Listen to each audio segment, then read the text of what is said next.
جب میں نے آ کے کہا نا حضور ختیجہ نکاح کرنا چاہتی ہے تو نبی پاک نے میری طرف دیکھا، فرمایا وہ کہتی ہے کہ تم کہتی ہو؟ کہا وہ کہتی ہیں۔ تو حضور نے فرمایا ٹھہر جاؤ، میں اپنے چچا سے پوچھ کے بتاؤں گا، میں مشورہ کروں گا، میں پوچھ کے بتاؤں گا۔ آج بچوں کو کچھ سبق بڑے یاد ہیں، کہتے ہیں پسند کی شادی کرنا حضرت صاحب ناجائز ہے، پسند کی شادی کرنا کوئی ناجائز ہے؟ اور میں نے کہا بھائی صرف ایک ہی جائز چیز رہ گئی اور کوئی شے جائز نہیں، یہ ایک ہی جائز چیز ہے جس کا فتویٰ سارے نوجوان پوچھتے پھرتے ہیں، سارے رانجے بنے پھرتے ہیں، مجنوں بنے پھرتے ہیں، سارے مئی وال ہو گئے۔ اللہ پاک کو ہدایت کی توفیق عطا فرمائے۔ سارے اس بری لت کا شکار ہو گئے۔ اور بھائی نبی پاک سوائے خدا کے کسی کے پابند نہیں، لیکن میرے مصطفیٰ نے اپنی امت کو یہ درس دیا ہے کہ جو بڑوں کے شفقت کے سائے میں چلتا ہے اللہ اس کی مدد فرمایا کرتا ہے۔ تجھے کیا پتا تیرا اچھا بھلا کس بات میں؟ کہا نکاح کرنا چاہتی ہوں، فرمایا چچا سے پوچھ کے بتاؤں گا۔ ختیجہ رضی اللہ تعالیٰ عنہ کہتی ہیں انہوں نے پوچھا، جناب ابو طالب کہنے لگے یہ تو خوش قسمتی ہے کہ ہمیں ایسی بہو مل جائے جس کے کردار میں، افکار میں، نظریات میں اتنی نفاست۔ مصطفیٰ کریم کے ساتھ نکاح ہوا، قربان جائیں۔ حضرت خدیجہ الکبریٰ کی شادی ہوئی تو بھائی بڑا مشکل ہوتا ہے، بڑا مشکل ہوتا ہے اپنے آپ کو ڈھالنا۔ لیکن جناب خدیجہ کی زندگی اٹھا کے دیکھو، میں یہ نہیں کہہ سکتا وہ کروڑ پتی تھی، ارب خرب کی میں بات ہی نہیں کر سکتا، اور 20 نوکرانیاں تھیں ان کے پاس، درجنوں ان کے پاس غلام تھے کہ دروازہ نور پہ آئی ہیں۔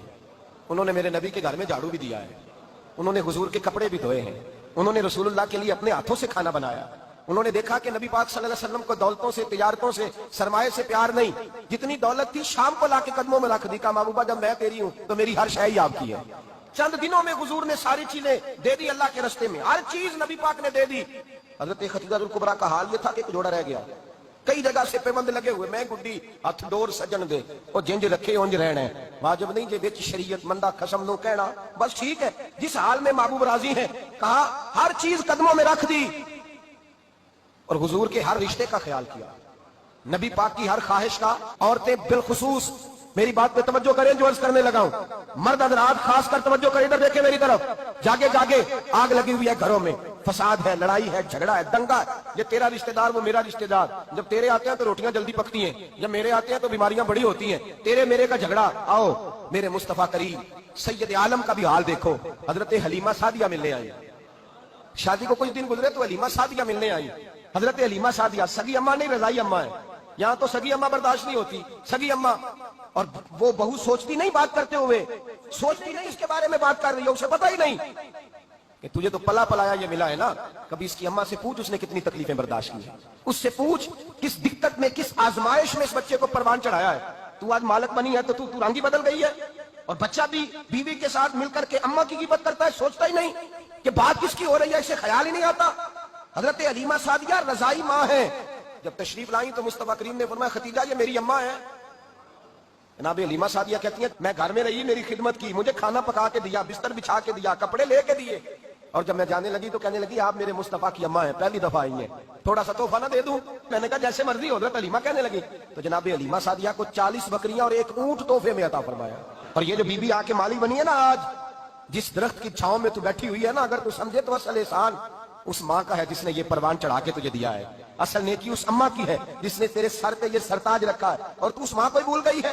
اور شکوہ بہو سے نہیں، شکوہ اس بیٹے سے ہے، بیٹے سے ہے جو علیحدہ بھی ہونے لگا تھا تو اماں سے علیحدہ ہو گیا ہے، جس نے سوچا ہی نہیں کہ ماں کے ہاتھ اٹھ جائیں تو عرش کا مالک کہتا ہے فرشتوں سے کہ پیچھے ہٹ جاؤ، ماں اور باپ اولاد کے لیے جو مانگے گے میں فوراً عطا کروں گا، تجھے پتہ ہی نہیں۔ اور ادھر رسول پاک کا کیا حال ہے، کہتے ہیں وہ تیرے رشتہ دار ہیں، تیرے بہن بھائی ہیں، تو جا میں تجھے دروازے پہ چھوڑ آؤں گا، تو مل ان سے، میں نہیں ملتا، میں صاحب ہوتا ہوں، میرا ان سے کیا لینا دینا۔ حضرت خدیجہ کے بھائی نہیں تھے، نبی پاک صلی اللہ علیہ وسلم کے سسر اجاد، اور وہ دونوں بیٹے پچھلے خامن سے تھے۔ ذرا عقل کی کسوٹی پر تولیے گا کہ کسی بی بی کے بیٹے ہوں اور پچھلے خامن سے ہوں، اس آدمی کا رویہ کس طرح کا ہوتا ہے، لیکن میرے رسول پاک کا رویہ اس طرح کا تھا۔ میں آپ کو سیرت کی کتابوں سے، امام حلبی نے، کستلانی نے، صاحب فتح الباری نے لکھا ہے، رسول کائنات سید عالم صلی اللہ علیہ وسلم سوئے ہوتے تھے، اور جاگو اور سنو، اللہ کرے حضرت خدیجہ کا میرے نبی سے رشتہ اور میرے نبی کا حضرت خدیجہ کا رشتہ ہماری سمجھ میں آ گیا تو سمجھ لو ہمارے گھر جنت بن جائیں گے، روشنی پھیل جائے گی، سمجھو اور سیکھو۔ حضرت عائشہ صدیقہ فرماتی ہیں نبی پاک سو جاتے تھے نا دوپہر کو تو کہتی تھی مولا علی سے لے کر ابو بکر صدیق تک کسی کی طاقت نہیں ہوتی تھی حضور کو آ کے بیدار کرے، سوء ادب سمجھا جاتا تھا۔ اور میں ایک جملہ آگے بڑھا کے کہوں گا، میں کہوں گا اماں جی آپ مولا علی سے لے کر ابو بکر صدیق تک فرماتی ہے نا، ہمارا تو عقیدہ یہ ہے کہ مصطفیٰ سو جائے تو جبریل بھی نہیں جگا سکتے، وہ بھی نہیں آ سکتے, وہ بھی ہاتھ باندھے کھڑے ہیں کہ مولا کیسے جگاؤں. حضرت جبریل بھی نہیں جگا سکتے. لیکن حضرت عائشہ صدیقہ فرماتی ہیں میں تھی مدینے میں, حضرت خدیجہ کے وصال, میں مدینے میں حضور کے گھر میں تھی, نبی پاک میرے گھر میں موجود تھے اور سید عالم سوئے ہوئے تھے. حضرت خدیجہ کے پچھلے خاوند کے بیٹے جناب حالہ آ گئے اور وہ مسجد میں آ کے بولے, مسجد میں توجہ کرنا, مسجد میں بولے, انہوں نے مسجد میں آ کے پوچھا کہ نبی پاک کہاں ہے, مسجد میں. تو جناب عائشہ صدیقہ فرماتی ہیں حضور طامت سمیٹی, فوراً سر کے اوپر کپڑا رکھا. میں نے کہا حضور کہاں جا رہے ہیں؟ فرماتی ہے میں نے ایک دفعہ پوچھا تو حضور نے 3 دفعہ فرمایا میرا حالہ آ گیا ہے, میرا حالہ آ گیا ہے, میرا حالہ آ گیا ہے, خدیجہ کا بیٹا آ گیا. میرے رسول پاک صلی اللہ علیہ وسلم نے بی بی کے رشتوں کا جو تقدس بیان کیا اس کو سمجھیے. فرمایا حالہ آیا ہے, بیدار ہو کے خود تشریف لے گئے. اور یہ تو حالہ تھے نا, بڑے بیٹے حضرت خدیجہ کے, سب سے ان کا نام ہند تھا. اور حضرت ہند سے کوئی بندہ تعارف پوچھتا نا, نبی پاک کا جو حلیہ ملتا ہے نا کتابوں میں, سیرت کی کتابوں میں, حضور کا مکھڑا کیسا تھا, مکھ چند بدر شاشانی ہے, متھے چمک دی لاٹ نورانی ہے, کالی زلف تیاک مستانی ہے, مخمور اکھی ہیں مد بری. یہ جو حضور کا حلیہ ملتا ہے نا, یہ حضرت ہند کا بیان کیا ہوا ہے. وہ بیان کیا کرتے تھے کہ نبی پاک کی آنکھیں کیسی تھی, حضور کے جلوے کیسے, وہ بیان حضرت خدیجہ کے بیٹے ہیں. کوئی ان سے پوچھتا کہ بڑے راضی رہتے ہو, ہند بڑے راضی رہتے ہو, تو حضرت ہند کیسے راضی کیسے نہ رہوں, راضی کیسے نہ رہوں. میرے بھائی کا نام علی المرتضیٰ ہے, بہن کا نام فاطمہ الزہرا ہے, ماں کا نام خدیجہ الکبریٰ ہے اور باپ کا نام محمد مصطفیٰ ہے, میں راضی کیسے نہ رہوں. حضرت خدیجہ الکبریٰ کے رشتوں کے ساتھ رسول اللہ کا پیار, ان کے رشتے. کنز المال میں حضرت عائشہ صدیقہ کی حدیث ہے, جناب عائشہ فرماتی ہیں دوپہر کو حضور آرام کرتے تو کوئی آیا نہیں کرتا تھا. ایک دن ایک بوڑھی آ گئی دروازے پہ, اس نے چھڑی پکڑی ہوئی ہے. کہتے وہ اندر آئی تو نبی پاک بڑی تیزی کے ساتھ اٹھے, حضور سید عالم نے قریب بٹھایا, دیر تک گفتگو ہوتی رہی. فرماتے ہیں حضور نے اسے کوئی اضافی وقت دیا, عام صحابہ اس وقت آتے نہیں تھے, حضور کے آرام کا وقت تھا, اضافی وقت دیا نبی پاک نے. اور فرماتے ہیں جب وہ جانے لگی تو نبی پاک نے تحفے بھی عطا فرمائے. اور پھر ایک غلام سے, حضرت بلال سے یا کسی غلام سے فرمایا کہ ساتھ جاؤ اور گھر چھوڑ کر کے آؤ. نبی پاک صلی اللہ علیہ وسلم نے اعزاز دیا. حضرت عائشہ صدیقہ فرماتی ہیں دیر تک ملاقات بھی, تحفے بھی, انفرادی ملاقات. بعد میں نبی پاک صلی اللہ علیہ وسلم لیٹ گئے. میرے دل کے اندر خیال آیا کہ حضور جائیں گے اور جب رات کو واپس آئیں گے تو پھر میں پوچھوں گی کہ حضور یہ بی بی کون ہے, حضور اب آرام کر رہے ہیں. فرماتی ہیں میرا خیال تھا کہ یہ سوال شام تک میرے ذہن میں رہے گا کہ یہ کون ہے, آپ نے بڑا اعزاز دیا, دروازے تک چھوڑنے گئے. حضرت عائشہ صدیقہ فرماتی ہیں میں سوچ رہی تھی آرام کر رہے ہیں, اور میں نے جیسے ہی نگاہ ڈالی تو حضور تو گہری سوچ میں گم ہے, نبی پاک سوچوں میں گم ہے اور آنکھیں کھلی ہوئی. فرماتی ہے میں قریب جا کے بیٹھی, قدموں پہ ہاتھ رکھا. میں نے کہا محبوبہ یہ بی بی کون تھی, اتنی دیر آپ نے ملاقات کی اور وہ چلی گئی ہے تو ابھی خیالات ہیں, تصورات ہیں. فرماتی ہے میں نے پوچھا تو مصطفیٰ کی آنکھوں میں آنسو آ گئے. نبی پاک رو دیے, اٹھ کے بیٹھ گئے. میں نے کہا حضور کیا ہوا, میں نے تو آپ کو پریشان کر دیا, میں معذرت چاہتی ہوں. حضور نے فرمایا عائشہ ایسی کوئی بات نہیں, اس بی بی کے بارے میں پوچھتی ہو جسے میں نے زیادہ عزت دی ہے, زیادہ پیار کیا ہے, ذرا زیادہ اس کے ساتھ میں نے توجہ کی ہے. ہاں یا رسول اللہ میں نے انفرادی رنگ دیکھا ہے, روٹین سے بڑھ کر آپ نے محبت فرمائی. تو میرے مصطفیٰ نے فرمایا یہ جو عورت آئی تھی نا, جو میرے پاس بیٹھی رہی ہے, یہ میری زوجہ جناب خدیجہ کی سہیلی ہے, جناب خدیجہ کی سہیلی.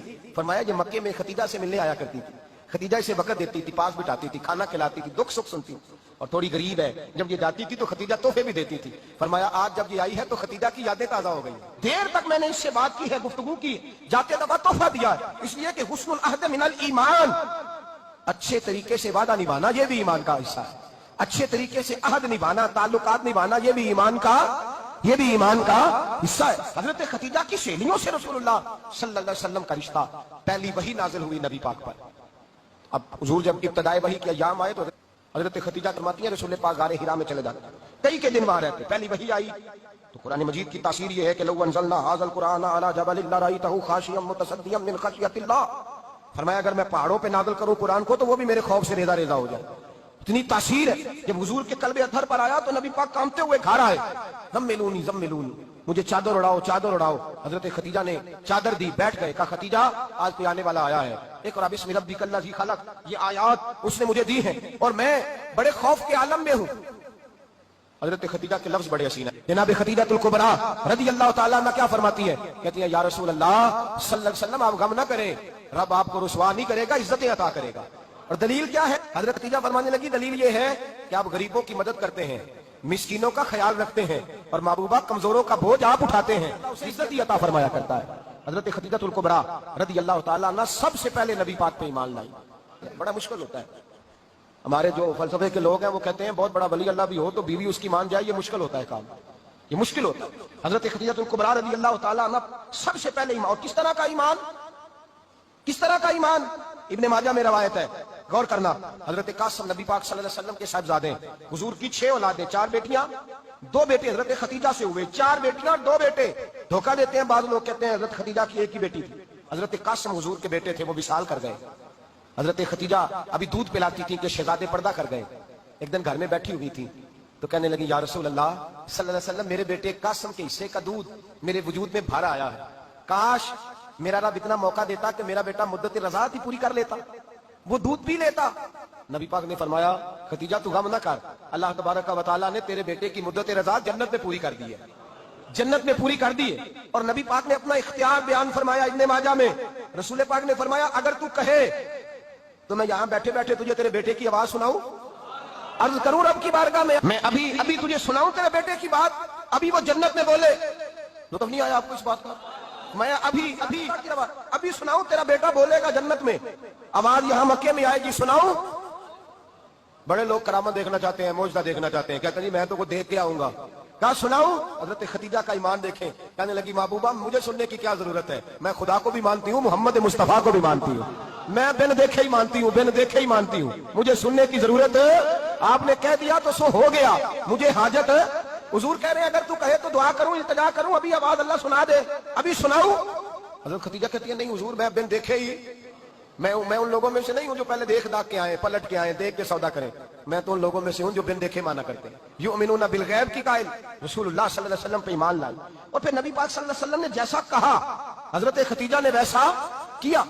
اور حضرت عائشہ کی روایت ایسی بھی ملتی ہے, جناب عائشہ سے کسی نے پوچھا تھا کسی نے جنت کی نعمتیں بھی کھائی ہیں, تو حضرت عائشہ کہنے لگی ہاں, ایک دفعہ نبی پاک نے جنت کے انگوروں کا خوشہ توڑ کے حضرت خدیجہ کو کھلائے تھے. وہ انگور وہاں سے توڑ کے جناب خدیجہ کو حضور نے انگور کھلائے. نبی پاک صلی اللہ تعالی علیہ وسلم پر ایمان لائی. ہر موقع پر حضور کا ساتھ دیا, تکلیفیں دیکھی, آزمائشیں دیکھی. حضرت خدیجہ کا جو وقت حضور کے ساتھ گزرا ہے نا, وہ سارا آزمائشوں کا وقت ہے. 15 سال شادی کو ہوئے تو نبی پاک نے اعلان نبوت کیا, باقی کے 10 سال 25 سال کی رفاقت رہی. سخت مسئلہ تھا, کفار کی مخالفت تھی, بہت زیادہ مکہ سلوٹ کرتا تھا. پھر وہ سارا شہر مخالفت کرنے لگا. حضرت خدیجہ الکبریٰ ڈٹ کے رسول اللہ کا ساتھ دیتی, ہر موقع پر, کسی جگہ شکوہ نہیں کیا. یہاں عورتیں بول پڑتی ہیں, کہتی ہیں جب سے تیرے گھر آئی ہوں سکھ نہیں دیکھا, جب سے یہاں آئی ہوں کچھ نہیں دیکھا, جب سے یہاں آئی ہوں بڑی آزمائش نہیں. حضرت خدیجہ الکبریٰ مال لے کے آئی, لیکن انہوں نے دیکھا کہ مصطفیٰ کو غریبی پسند ہے تو غریب ہو گئی. جیم جان دا کچھ وسا نہیں ہوں, جان یار نو دے تے شاد ہو جا, اسے دل دے ہیں فساد سارے, دل دیر پر نو دے تے آزاد ہو جا, دیو رکھے آباد تے رو وسدا, تے جدو کرے برباد ہو جا. کہا یا رسول اللہ جس بات میں آپ راضی ہیں میں بھی اسی بات میں راضی ہوں. جناب خدیجہ رضی اللہ تعالیٰ نے مکمل وقت رسول اللہ کا ساتھ دیا. شیب ابی طالب کے 3 سال قید میں گزارے. جس عورت نے ساری زندگی مال دیکھا ہو, اعلیٰ سے اعلیٰ کھانا کھایا ہو, بڑے گھر میں وقت گزارا ہو, قیدی ہو کے وقت گزارا. اور آپ اگرچہ قریش میں سے تھی لیکن جس شاخ سے حضور تھے بنو ہاشم اس میں سے نہیں تھی آپ. حضرت خدیجہ رضی اللہ تعالیٰ عنہا یہ کہہ سکتی تھی کہ یہ بائیکاٹ جو 3 سال مکے والوں نے کیا اور ایک چھوٹی سی وادی میں قید کر دیا ہے بنو ہاشم کو, تو یہ میرا بائیکاٹ نہیں ہے. نبی پاک صلی اللہ تعالیٰ علیہ وسلم نے اجازت بھی دی کہ اگر تم چاہو تو علیحدہ رہ سکتی ہو, بائیکاٹ تو میرا ہے. لیکن حضرت خدیجہ نے کہا نہیں, تیرے قدموں میں رہوں, غیر کی ٹھوکر پہ نہ ڈال, جھڑکیاں کھاؤں کہاں چھوڑ کے صدقہ تیرا, اور تیرے